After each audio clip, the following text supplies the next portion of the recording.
Hi, this is Matthew Robert Payne. I've got a friend on a Zoom meeting here, and I'm just sharing some stuff and coaching him on the prophetic because he's going to move into the office of prophet soon.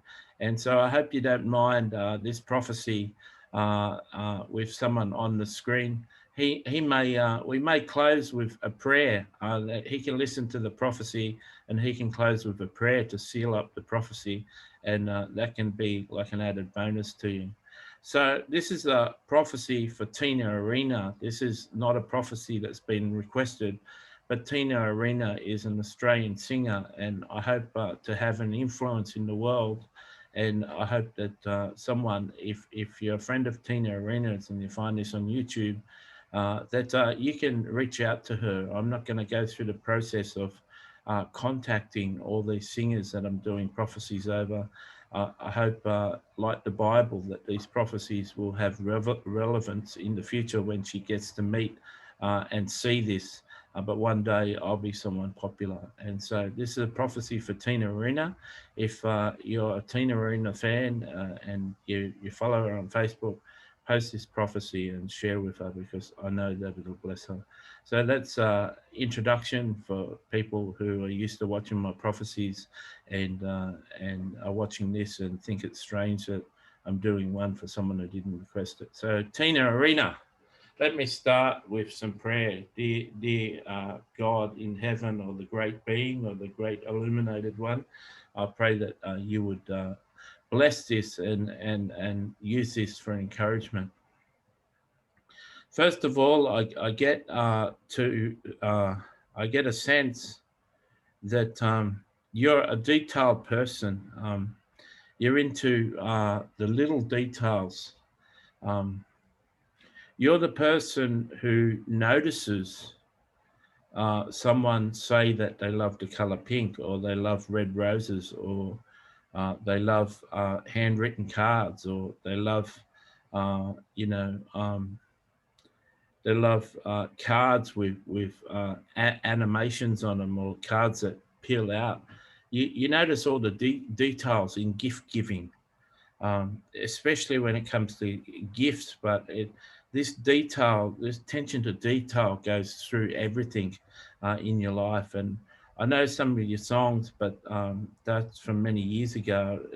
You were one of my favorite artists many years ago, but you just got on my radar recently, and I thought I'd do this prophecy. But um, this is all coming from stuff I don't know, but this is details that you take notice of and you take note of in gift giving is just amazing.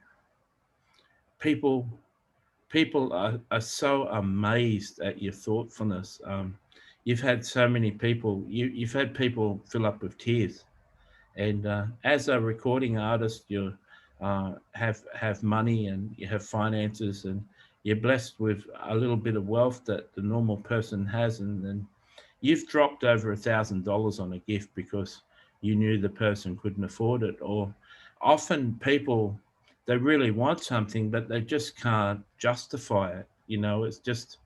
It's just a leather coat. It's like, it's nice, it's beautiful, it's like, oh, I love this. And then you watch them look at the price tag and it's $800. And then they pull their hand away from the price tag and decide that they don't love it anymore. Well, they love it. They just can't justify the $800. And if I'm speaking of an actual event that actually happened in the shop, um, I can't tell the difference between when I'm prophesying or seeing something, but I sense that this could have been real, or this is an example of what's real. You've come back on their birthday with that leather jacket, and that they just want to push it away and say, I've thrown out the receipt. You tried it on, and it's your size, and this is the one you want." And so I can't accept that. And I said, "Well, I've thrown out the receipt. I can't return it. You've got to have it, and you've got to accept that I love you. I keep on telling you that I love you, and this is a sign of my love. I've got plenty of money, and I know you're in my life. You're not in my life for money. You don't want anything. You're a true friend of mine, and let me bestow this gift on you." as a sign and a covenant of our friendship. And you've seen people break down in tears. You're just an extraordinary gift giver. And people who are close to you have seen you break down in tears. And you're another factor about you is you're especially honest and transparent. And I can't tell. I haven't listened to your songs for years, so I can't tell what you're singing in your pop songs. But so I can't tell personally if you're extremely transparent in your songs, but if it works for your personal life, I'd imagine that you really are, and I imagine that you're really transparent. What you see is what you get, sort of, as an Australian term, and you're an Australian and I'm an Australian. Some people wear that in an obnoxious way. What you see is what you get. If you don't accept me, well, stuff you, sort of attitude. You're not like that. You just really are. What you see is what you get. Like, you really are the person you present yourself to be. And there's levels of privacy and there's levels of information, and you hold certain information private. Like, if people knew that you made $300,000 off your latest album, and someone's working a $20,000 a day job, a year job, and struggling to pay a mortgage with a wife working 2 jobs and raising 2 kids, and I mean, you don't share that your latest album, or I've got no idea of how much albums earn or whatever. I've just got 99-cent books and they don't earn me a lot of money. But you, out of compassion, wouldn't share that information with your friend. Oh, I just made 350 grand off my latest album. It's like I'm going to buy my second house. That's the only way that you're not transparent. You don't share honesty when it's going to hurt a person or damage a person. And some of the people you see, what you see is what you get.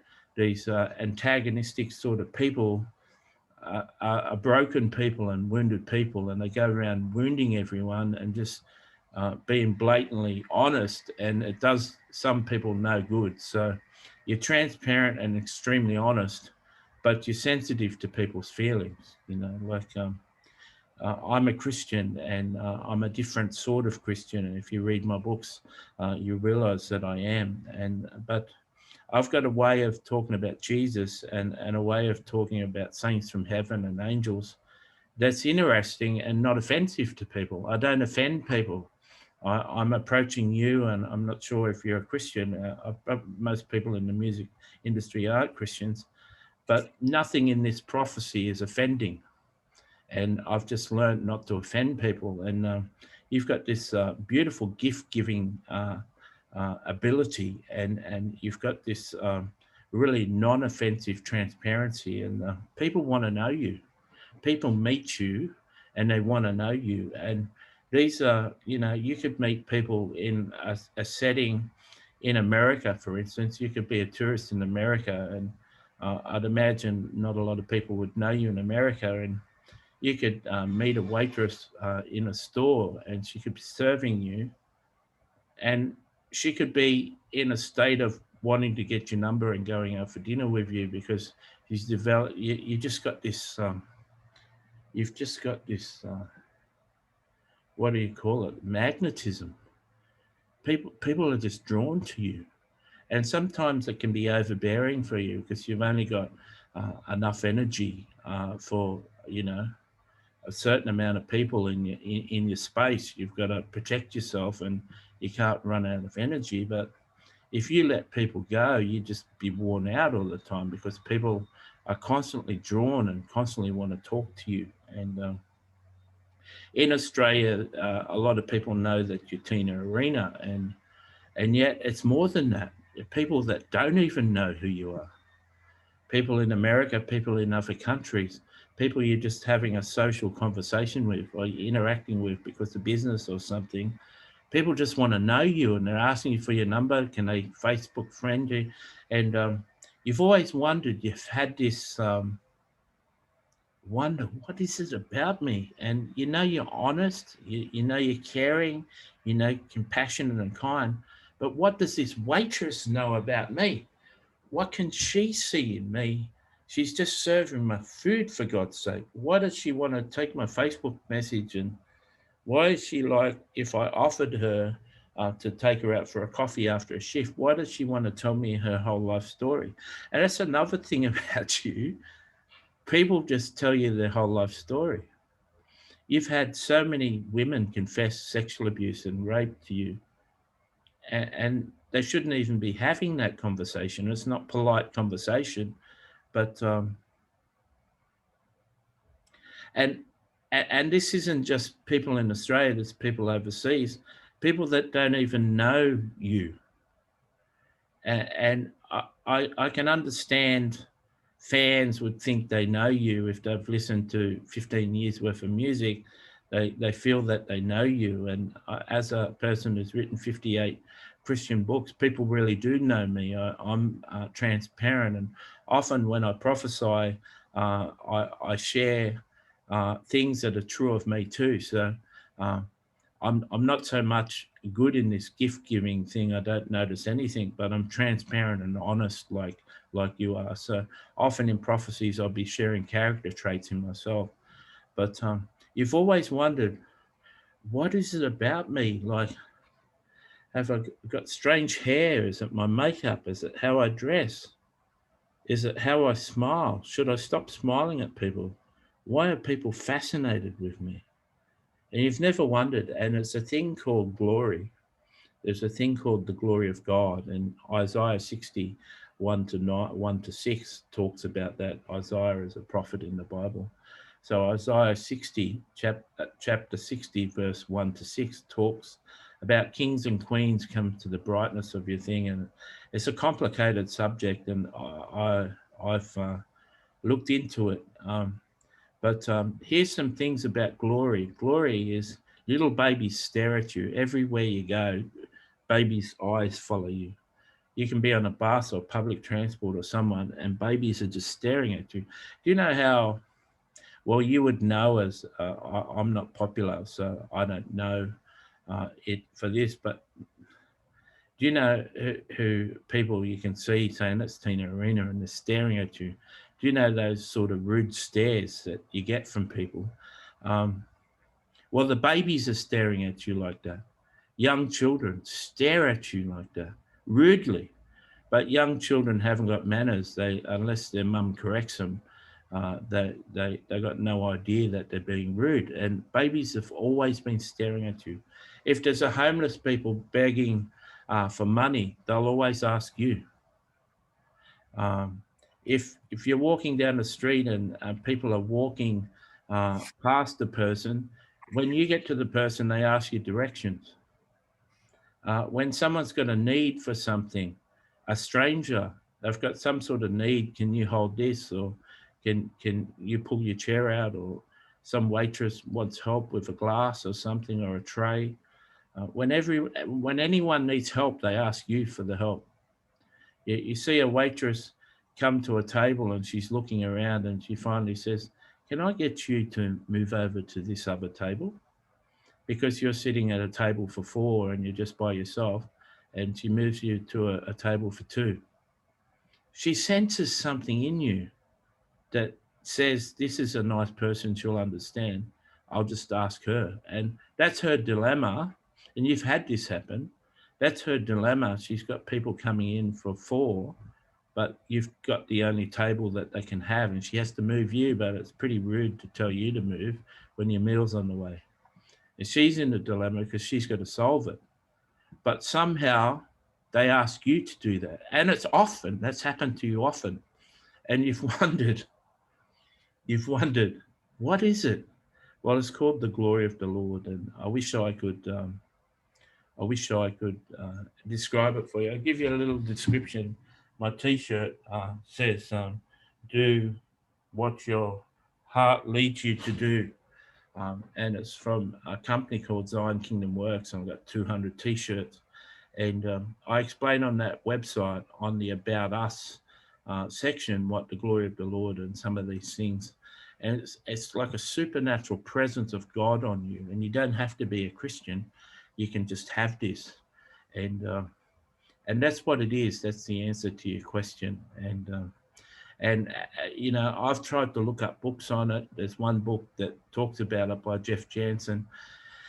And I've had 3 attempts at reading that book, and I've only got halfway through the book. And I can't read something that's boring me to tears. And so I've tried 3 books to try and work out what it is, but I can't read the book. So I can't read when I'm bored.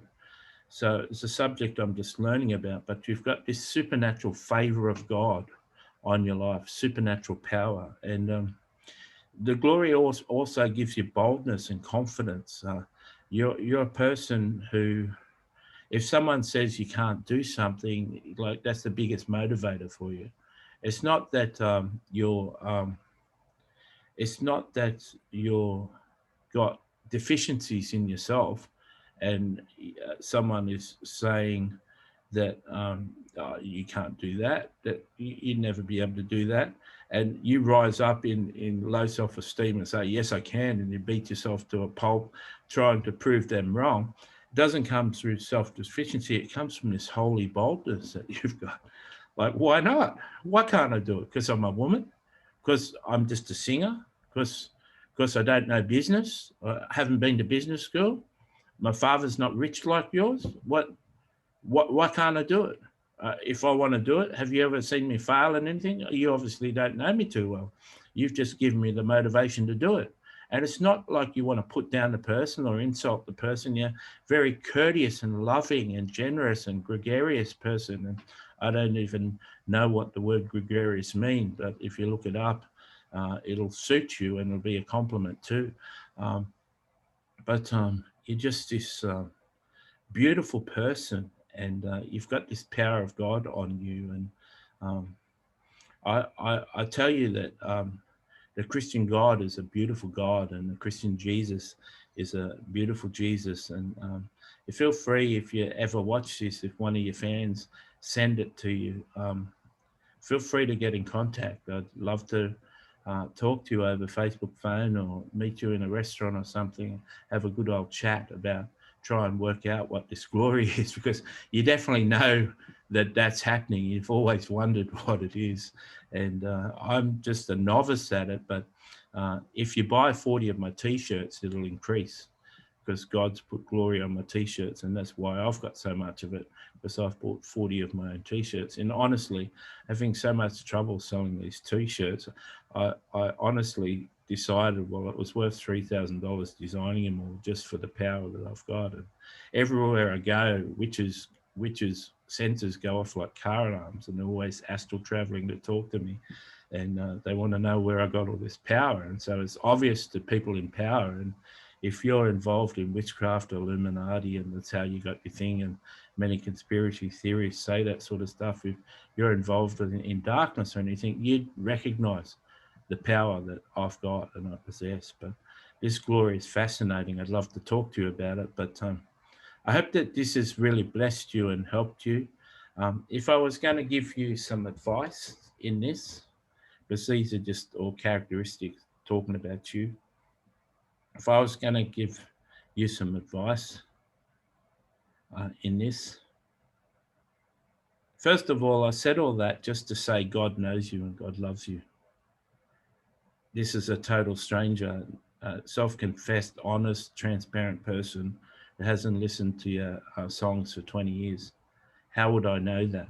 And only my Creator would know that about you. But my advice is, treat yourself. Buy some $800 jackets for yourself and bless some friends more often. Splash your money around. Don't be pretentious about it. Don't be looking down on people and say, hey, I can buy you a $500,000 Jaguar because I can. You're not that sort of person, but don't be doing that in an embarrassing way for anyone, and you'd never do that. But enjoy yourself by giving to others. And there's an organization called Kiva, Kiva, and that's where I give a lot of my money. And It gives people like a $25 microfinance loan, like a poor person in another country. And 20 people get together or 50 people get together and loan them money and they start a business. And, you know, I give to Christian ministries and I give to people that I really admire. But I like giving to Kiva most because it just helps people. Drop $2,000 into Kiva and they when they pay back their loan, you can re-lend them money. So you keep on adding money and the money keeps on coming back to you. And so I've got so much in there that I can loan $25 every month. And I haven't got a lot of money, but if you drop $20,000 into it, you'd be able to make 10 loans every month, re-loan them as people pay them back. So be kind to yourself by blessing other people. Do extraordinary acts of love. We said that was a good gift giving. You've got a good gift giving talent. Wind that up. Take that to another level. You know, if you find a songwriter or a musician who's a talent or a busker or whatever, you see someone who's got a good voice and they're singing on the street or busking, or you come across someone at a pub playing music or whatever, and they're just struggling musician, but they've got a good voice and they've got a good original and they've got a good tone. Just give them a lift up. Just say, do you want to come and record a song with me? I've got a song that would really suit your voice. And put that person on your album. Sing a duet with that person and raise someone up. Bless yourself by blessing other people. And that'll take you to another level of happiness. Just the more you pour out, and there's a verse in the Old Testament, not quoting the Bible, but he who lends to the poor lends to God and God will repay him. And I use that on Facebook posts, not that many people pay attention to me on Facebook. I wish I had the like some people had. But I call it buy one, get one free thing. You know, you see a woman in a church or you see a woman in your mother's meeting or whatever who's got 3 nagging little kids running around and troublesome kids, buy a $500 worth of clothes for a kid. And if you give $500 to that woman, $500 will come to you supernaturally through someone else. Whatever you spend on the poor will come back to you. So you get to spend the $500 on the woman, and then you get $500 back. God repays you for that. And if you're giving to the poor, it'll always come back to you. So it'll never cost you. So the more you wind up your giving in blessing people, the more you help the poor people, and they can be poor in emotion or poor in spirit or poor in money or poor in literacy or poor in anything.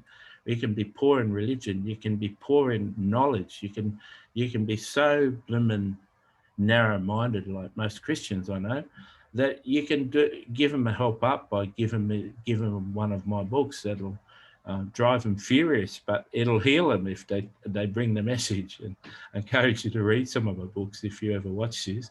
But I want you to know that I love you. And it's not the 20-year-old woman that I used to love. I love you. I love all these characteristics. And if I can help you in any way, just feel free to reach out. And I won't be charging you. This is not a charge. I don't want you sending me money unless you want to bless someone through me. And if you want to send me $500 to give out loans on Kiva, I can be your Kiva agent. I can put them in my account, and then I get to bless more people every month. I can bless 3 people a month, not just 3. But that's the only way you can bless me, is I can run your Kiva account for you. So I don't want anything from you, and you're probably used to people wanting things from you. I hope that you're totally blessed and encouraged by this prophetic word. And, this is a lot longer than I normally do. My prophecies are normally 10 minutes. I hope this totally blessed your socks off. And this is from a person who's learning to give good gifts. So if you're watching this and you like this, say goodbye, Tina. If you like this, press thumbs up. If you didn't like this, you thought it was a load of crap, put thumbs down. if you want to comment this and say, I know Tina, I'm going to send this prophecy to her, please do that. If you do know Tina, reach out to her on Facebook. If you're a friend, reach out to her. I'm just going to let the fans get these to the musicians that I'm doing prophecies over. I'm going to run a playlist. This will be on a playlist of other musicians in the world.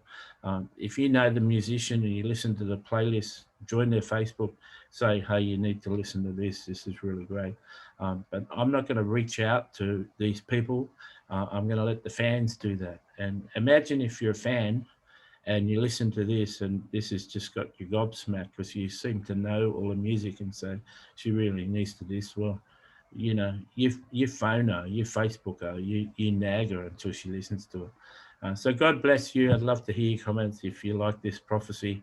If you like this and you want to see more of this, look at the playlist. And if you like my channel, subscribe to my channel. God bless.